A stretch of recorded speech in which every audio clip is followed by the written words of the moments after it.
राम राम बच्चों। अब आई है भगवान राम के जन्म की कथा की बारी। तो हो जाओ तैयार बच्चों, क्योंकि आज की कथा बहुत ही एक्साइटिंग होने वाली है। अवधपुरी में रघुकुल शिरोमणि दशरथ नाम के राजा हुए, जिनका नाम वेदों में बहुत फेमस है।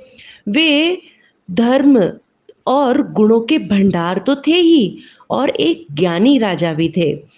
उनके हृदय में भगवान की भक्ति तो थी, और उनकी बुद्धि भी उन्हीं में लगी हुई थी। उनकी कौशल्या, केकई और सुमित्रा, इन तीन नामों वाली तीन पत्नियां थी। और ये सभी रानियां अपने पति का कहना मानने वाली थी, और साथ ही साथ श्री हरि के चरण कमलों में भी दृढ़ प्रेम रखती थी। एक बार राजा को बहुत दुख हुआ कि उनके कोई पुत्र ही नहीं है, और इस बात से दुखी होकर वे अपने कुल गुरु वशिष्ठ जी के आश्रम पर पहुंच गए।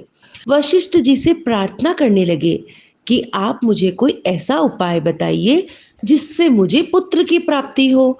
अब राजा ने अपना सारा दुख तो गुरु को सुना दिया, तो गुरु वशिष्ठ जी ने श्रृंगी ऋषि को बुलाया और उनसे एक पुत्र कामेष्टि यज्ञ करवाया। पुत्र कामेष्टि यज्ञ वो होता है जिसके पूर्ण होने से यज्ञ भगवान स्वयं पुत्र होने का आशीर्वाद देते हैं।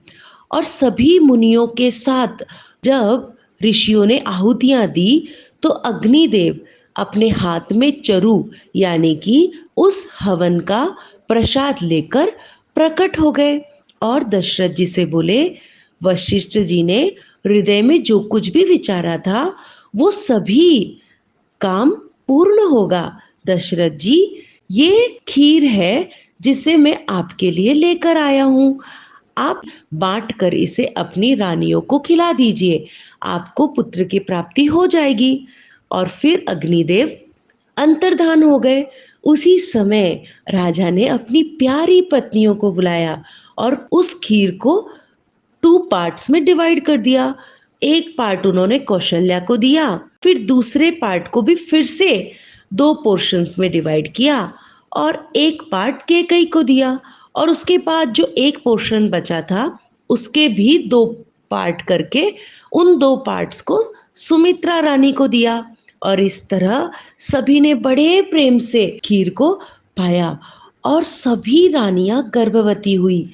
जब आनंद कंद भगवान अपने अंशों सहित उन सभी के गर्भ में आ गए, तो उन सब के हृदय में आनंद छा गया, सभी को बड़ा सुख मिला। इस प्रकार अयोध्या की शोभा दिन दूनी और रात चौगुनी बढ़ गई। नारायण नारायण, नारायण नारायण।